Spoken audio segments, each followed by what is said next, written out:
All right, so this is on describing distributions using box plots. So first off, if you look right here, this is what box plots look like. There's 3 box plots pictured. The first one is negatively skewed. If you look at it, the left whisker is longer than the right whisker. And the line representing the median is closer to Q3 than to Q1. So right now it's like, what line? Okay, so let's actually look at this first.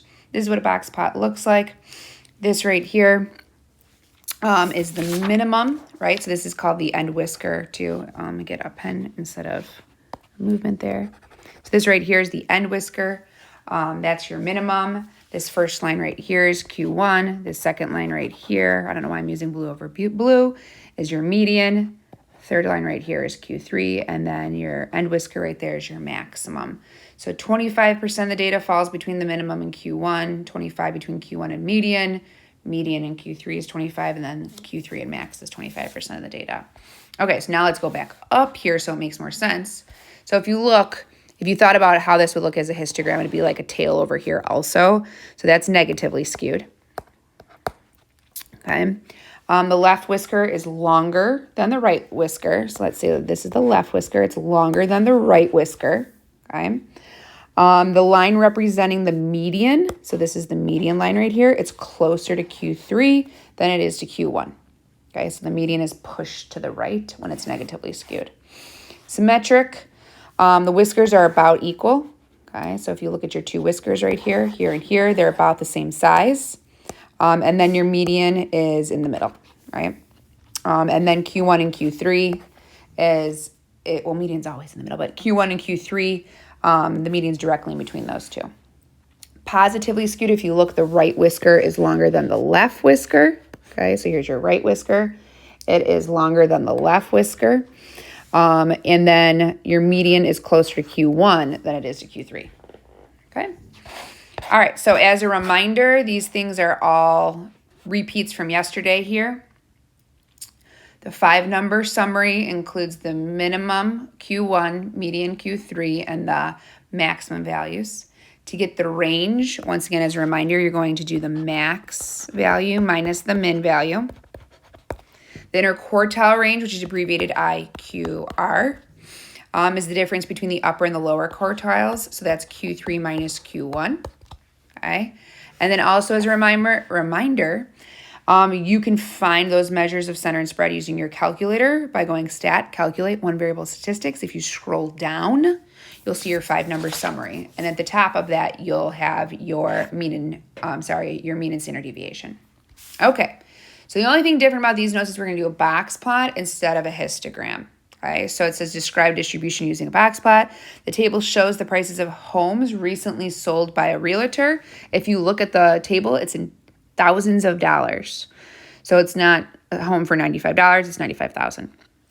All right, and obviously this data, we have 15 pieces in here. So when we enter it in our calculator, we want to make sure that we have 15 pieces. All right, so it says construct a box plot of the distribution of prices. So the first thing I'm going to do is pull up my calculator here, and you should get yours out so that you can also be putting this in your calculator. Okay. All right, so here's my calculator. What I'm going to do, since we're working in the statistics chapter, I'm going to hit the stat button. Okay, I'm going to go over to edit, and now I'm going to enter the data in list 1. I took the liberty to already enter this. Okay, so you can go ahead, pause my video, enter it yourself. All right, so now that you have it entered, instead of going and seeing what the 5-number summary is first, let's get the box plot first, because we want to get the box plot to see if it's positively skewed, negatively skewed, or symmetric, so we know if we're using the 5-number summary for center and spread, or if we're using mean and standard deviation based on its skewedness. So, or lack thereof skewedness, I should say.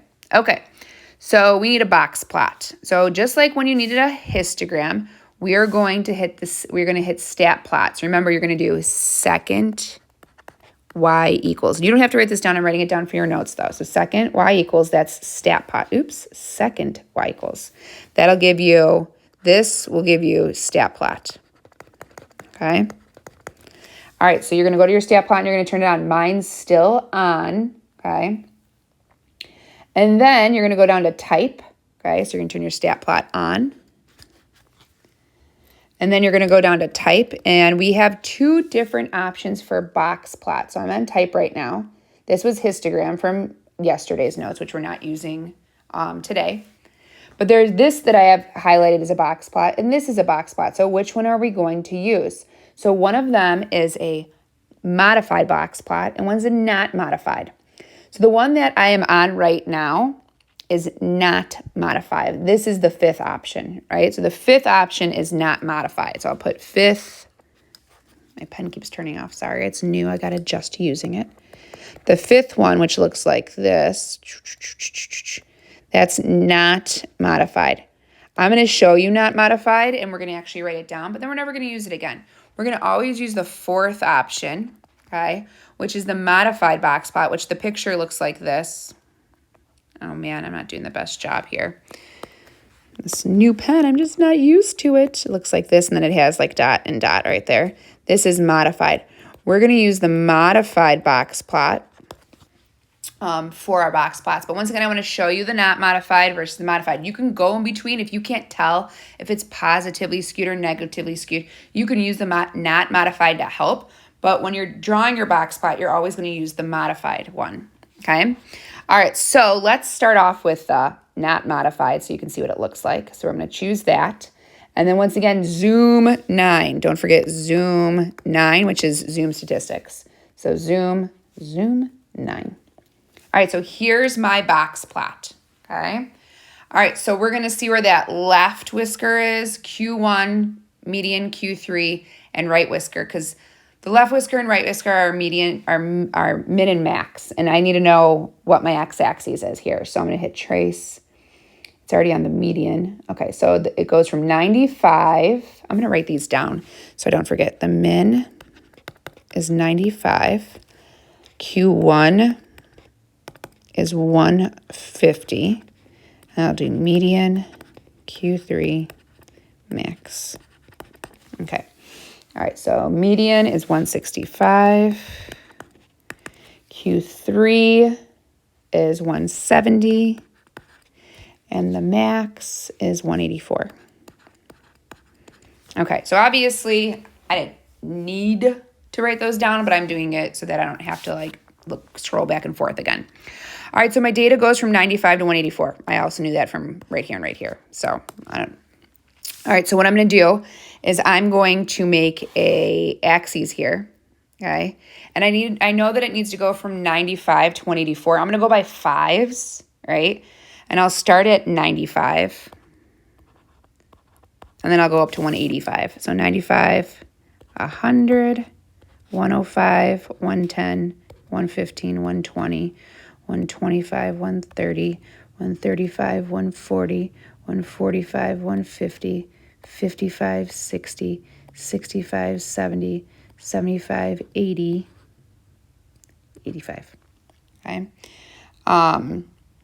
I could also go by tens if I want to. So if that was too many tick marks for me and I was like, oh, I can go by tens and I can still get up to 185. So I'm going to label every 10th one, or after 10, so I'm going to do 105, 115, 125, 135, 145, 155, 165, 175, and 185.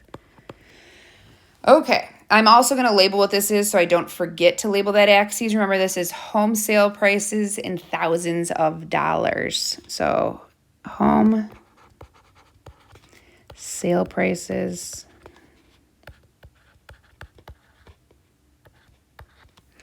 in thousands of dollars. Once again, I apologize. $1,000. I apologize for my handwriting. This is a new pen. I'm not used to it. I gotta adjust myself.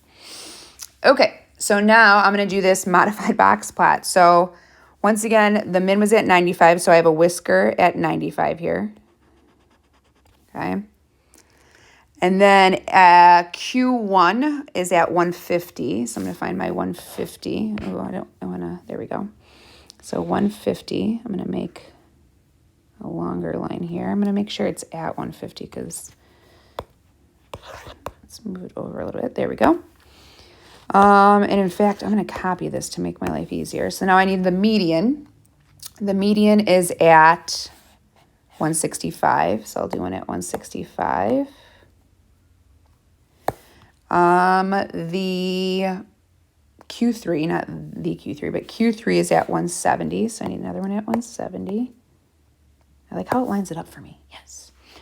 All right, and that does not look like it's at 170, so I need to move it over. I got really excited and I just let go. There we go. That's at 170. And then I need another whisker at the max, which is 184, which is not quite 185. So I'm not going to do it like I'm not going to make sure. I'm going to make sure it's a little bit. Oh, God. All right. So 185 is about right there, let's say. Okay. And then I'm going to connect these to make my box here. And then I'll make this whisker. It's not the prettiest thing on the face of the earth. It's actually pretty. Okay. All right, so there is my box plot. And once again, this is the not modified. So this is the last time that we are going to draw this one. God, my handwriting. Such a sad day. Okay, so let's do this. I'm not used to it. Not modified.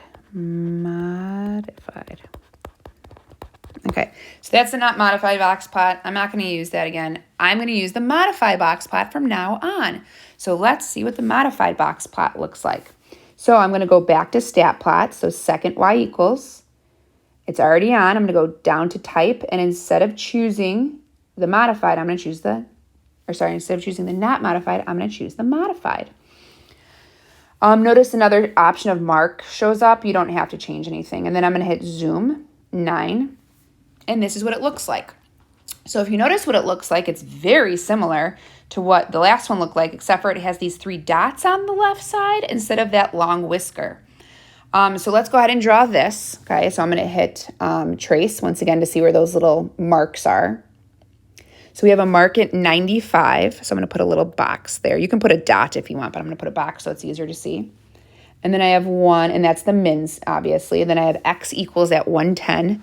So I have a little mark at 110. I have another one at 115. Okay, so then I move to the right here, and it says 150. So I'll put 150. Okay, move over. It's also Q1, right? And then it's telling you it's 115, it's Q1. I'm going to move to the right. The median's 165. So really what I could do is copy and paste this one from above, but I'm already mid-drawing it. Then I have 170. It should look like what's right above it. And then 184. So I can connect these. La, la, la, la. La, la, la, la. And there we go. Okay. All right, and this is our modified box plot. Modified. And that's what we'll be using, okay? So why is it better than the one above? Those 3 little marks right there, those are outliers. So it's actually telling us where our outliers are. So those 3, once again, were 95, 110, and 115, okay? Those are our outliers. So if we went back to the problem from yesterday and we wanted to know if that 270 and 280 for those golf ball distances, if we wanted to know if those were outliers, we could just switch it to this modified box plot, and it would tell us by putting marks there if they were outliers. Okay? All right, so now this part is the same as it was for a histogram. So it says describe the distribution of home prices, summarize the center and spread using either the mean and standard deviation or the 5-number summary, and justify your choice. So that's telling us we're doing SOCS, we're doing SOCS, and don't forget to justify why you chose your center and spread. So I'm going to start with S, which is the shape, okay? You can use either one to look at the shape, okay?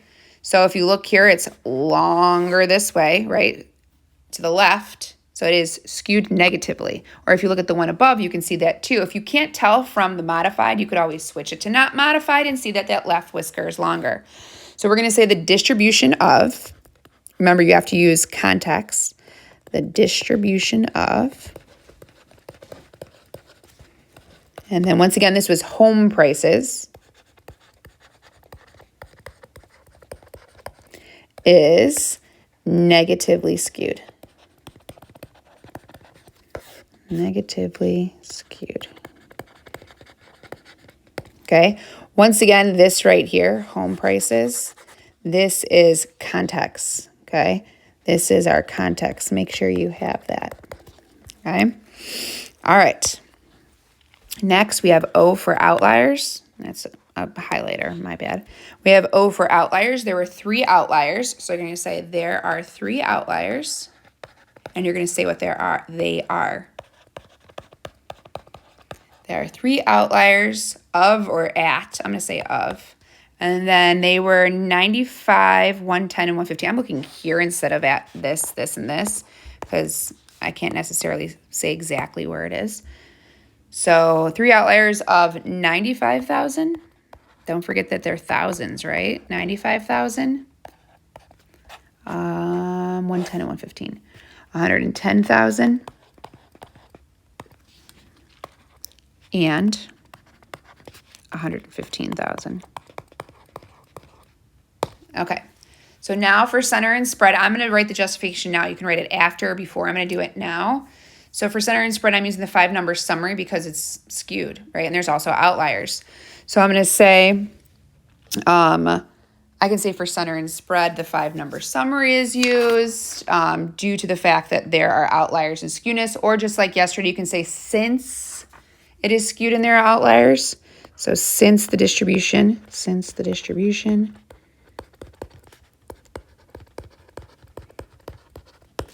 is skewed and has outliers,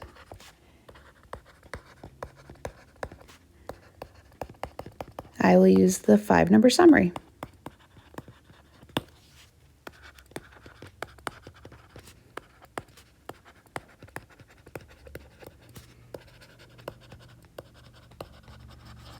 Okay, so for center, if you're using the 5-number summary, you're using median.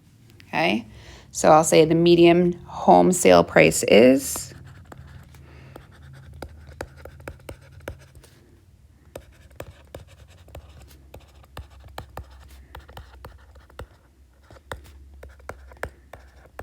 And I got to look back up here. Median was 165, so $165,000. Okay, and then for spread, I'm going to use range and IQR. Right, so I'm going to say the range of home sale prices is.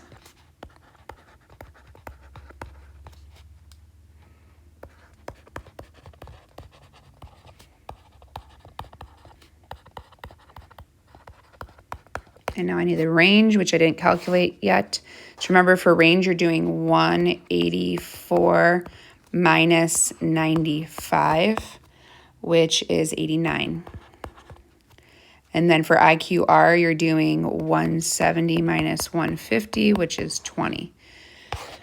All right, so the range of home sale prices is $89,000 with an IQR of